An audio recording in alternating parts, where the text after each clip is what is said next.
an archetype. And like, I think in a lot of ways, that's the Charlie thing to the furthest extreme. Charlie loved life. This is someone that wants us to buy this bullshit so bad. This is someone that legitimately wants us to buy this. I'm telling you, this is not real. Like, you want me to buy this? Is not fucking the global fucking Academy Awards. I don't know what you got going on, sis. So I used to solve shit for a living. Let me tell you guys something. When someone's lying to you, the first thing they try to do is convince you, right? And the only way I can convince you is by invoking your emotion into my emotion. So if I'm angry, I want to make you angry, because if I can convince myself I'm angry, I'm psychologically thinking that you're convinced I'm angry. And so when you go, and he saw the face of his Lord. That whispering part where she kind of half whispers, I've never heard any human being communicate like that. And I've seen a lot of people in these situations. What if I told you Joe Rogan and Andrew Schulz just said something so chilling, so unnervingly specific, that the entire internet froze for a second? What if the laughter stopped? Not because the joke failed, but because everyone realized it wasn't a joke at all.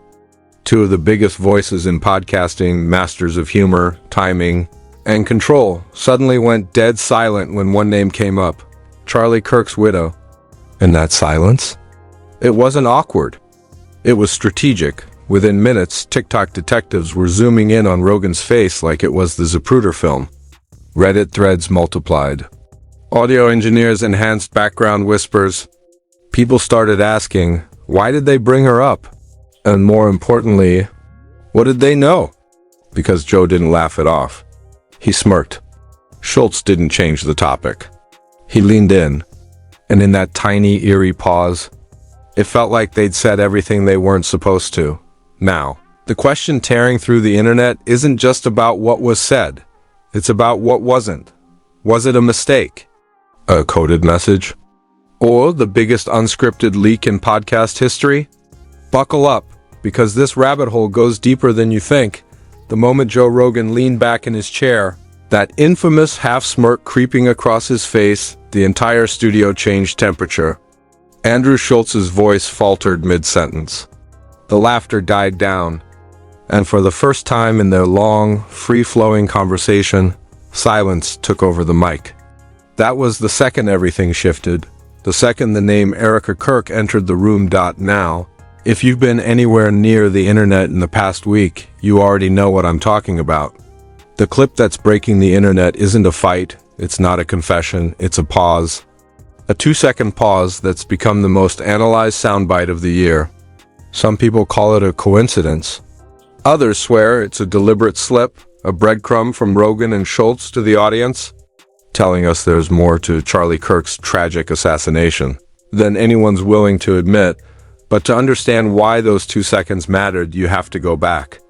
Way back to the moment when Erica Kirk stopped being a widow and started becoming a mystery after Charlie's shocking death. A story already wrapped in rumors of political betrayal, missing footage, and a conveniently misplaced security drive. Erica appeared calm. Too calm.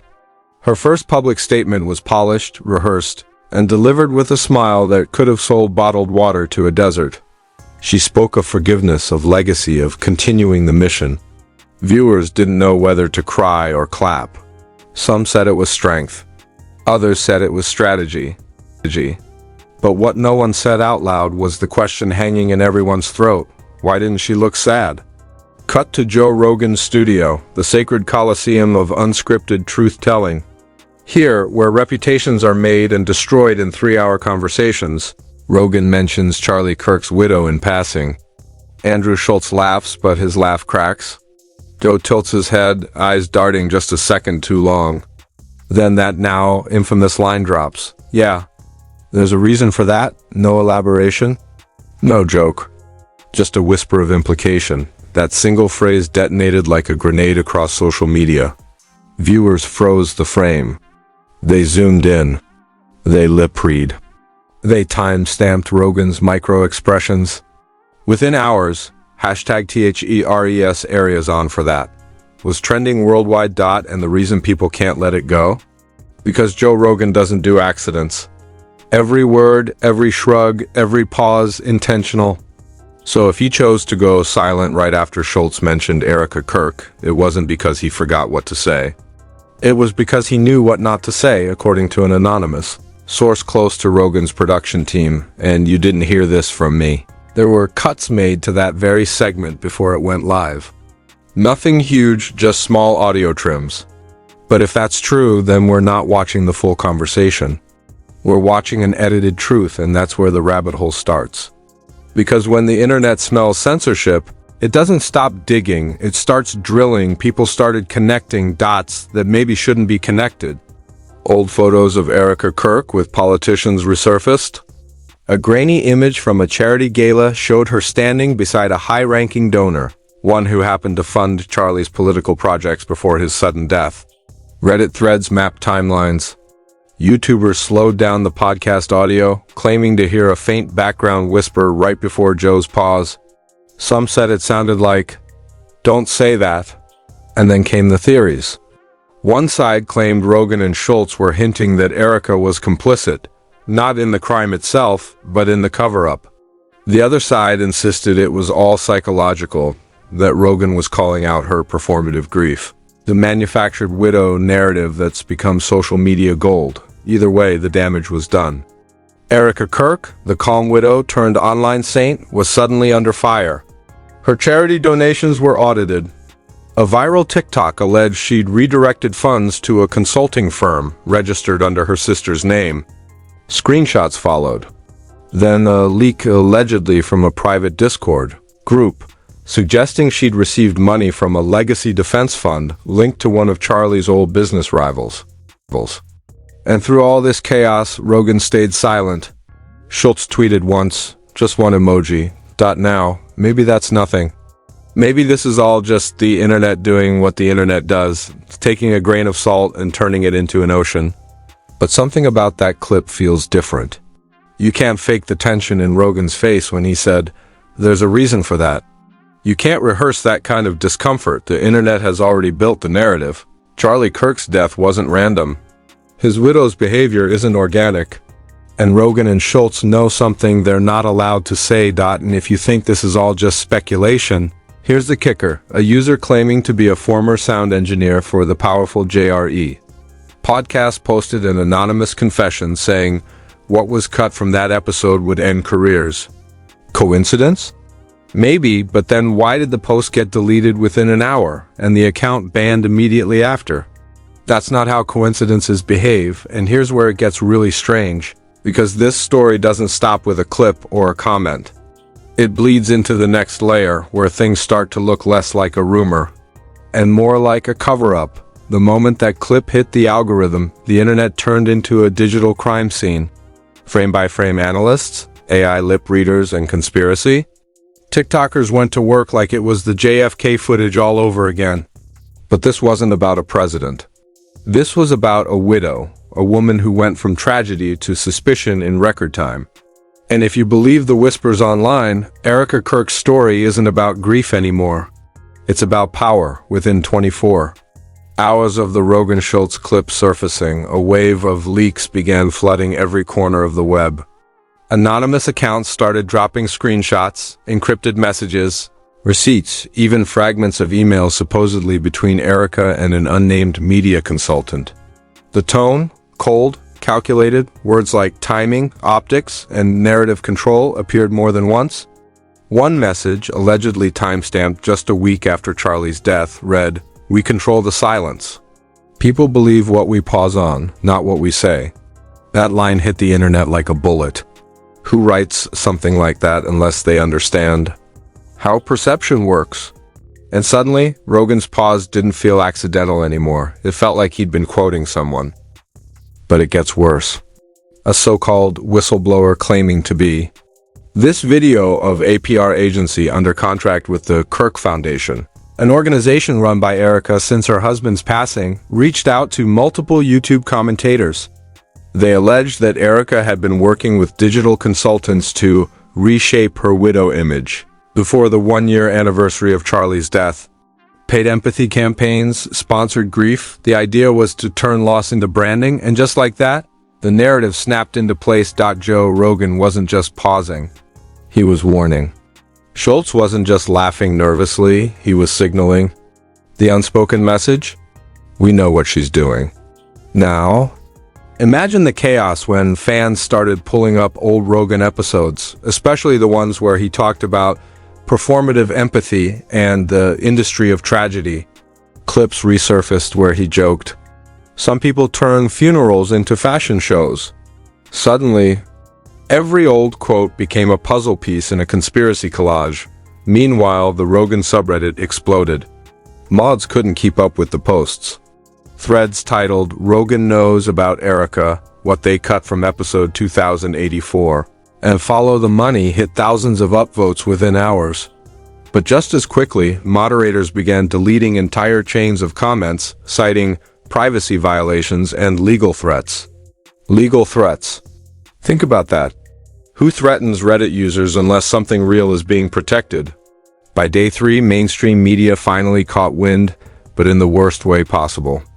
A Fox News anchor dismissed it as another internet circus, while a late-night comedian joked, "Even Joe Rogan can't escape the conspiracy of the week."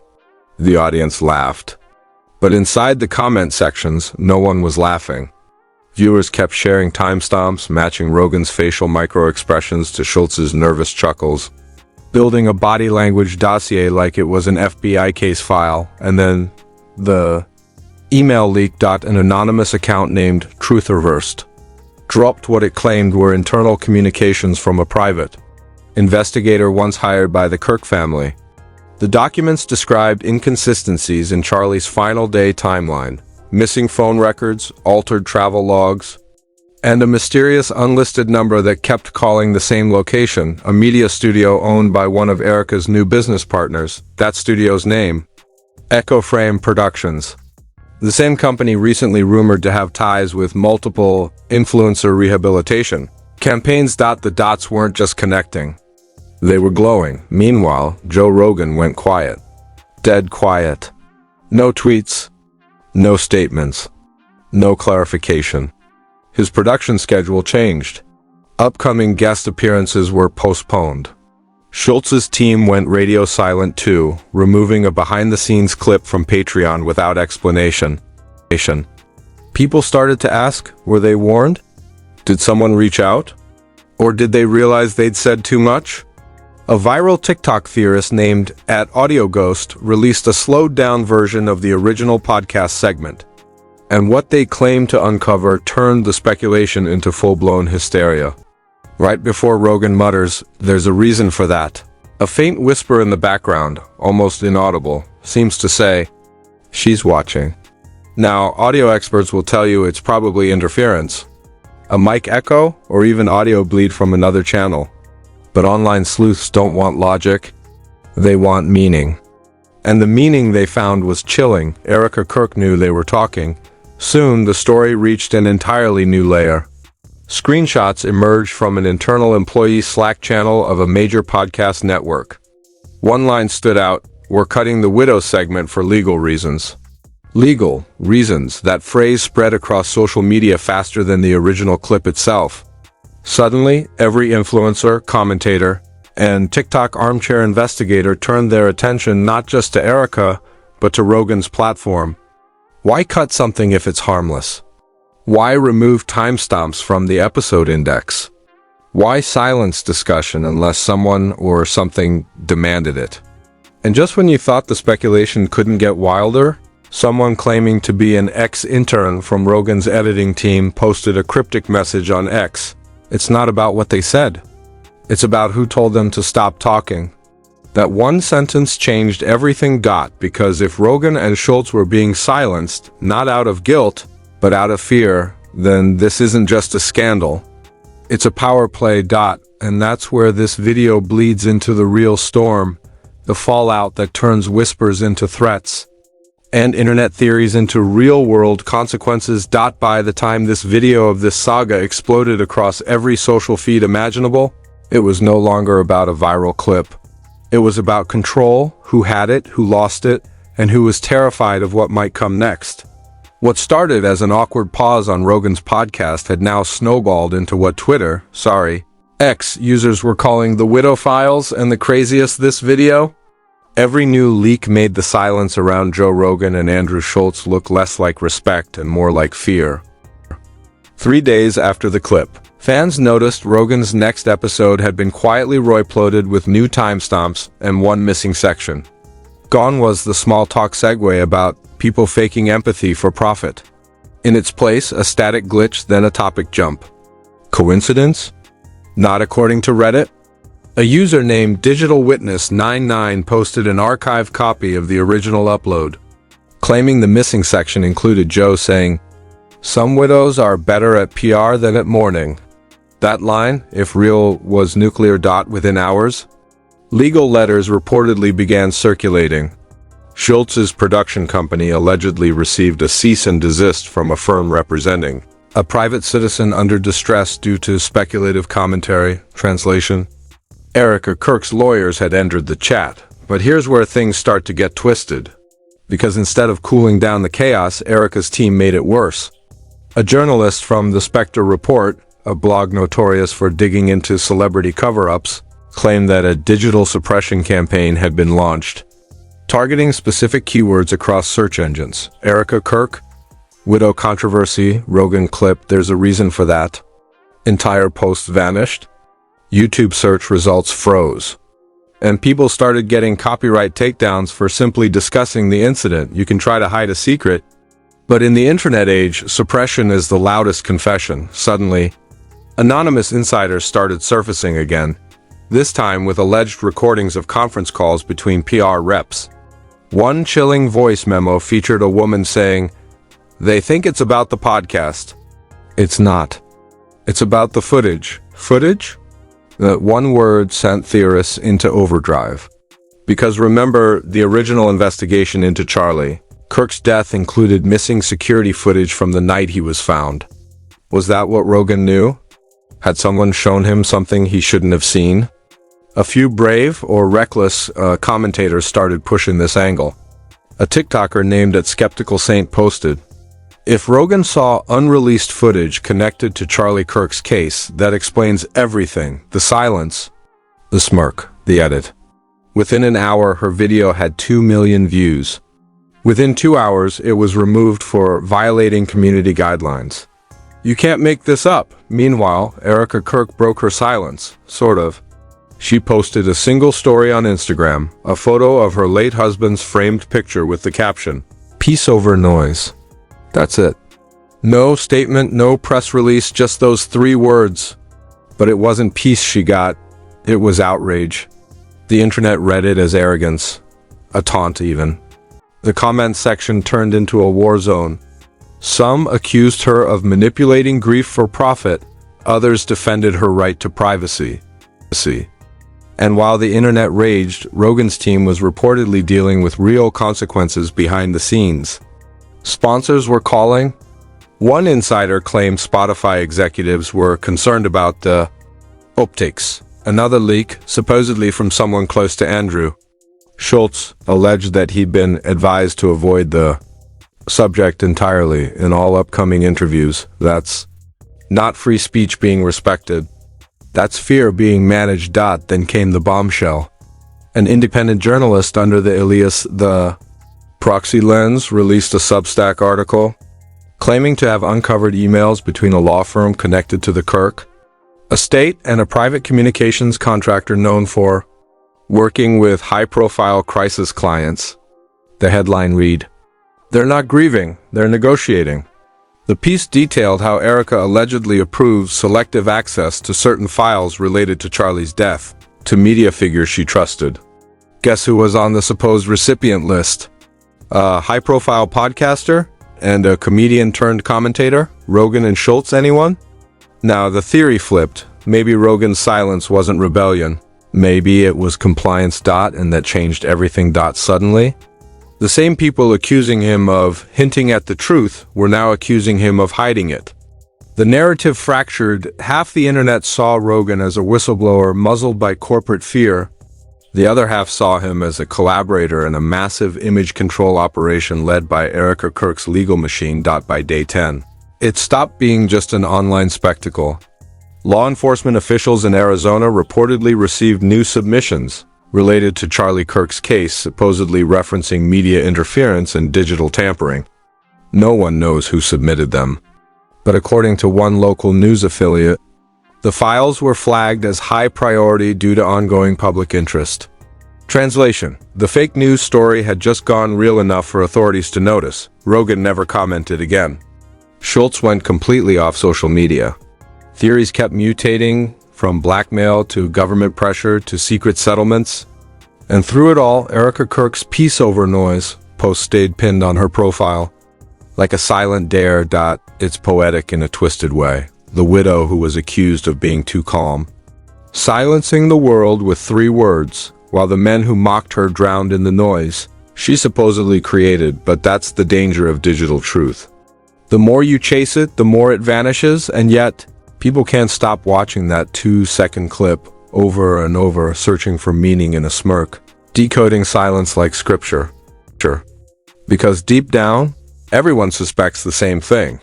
Joe Rogan and Andrew Schulz didn't just say something about Charlie Kirk's widow. They knew something. So now, after everything you've seen, after every pause, every smirk, every cryptic remark, the real question isn't just what happened, it's what do you think is really going on?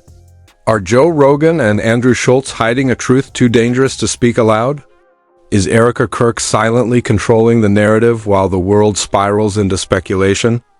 Or is it all just an elaborate performance, a masterclass in attention manipulation? We want to hear your thoughts. Dive into the comments and tell us, what do you believe?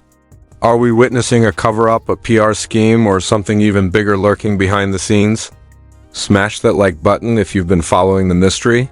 Share this video so others can join the conversation, and don't forget to subscribe.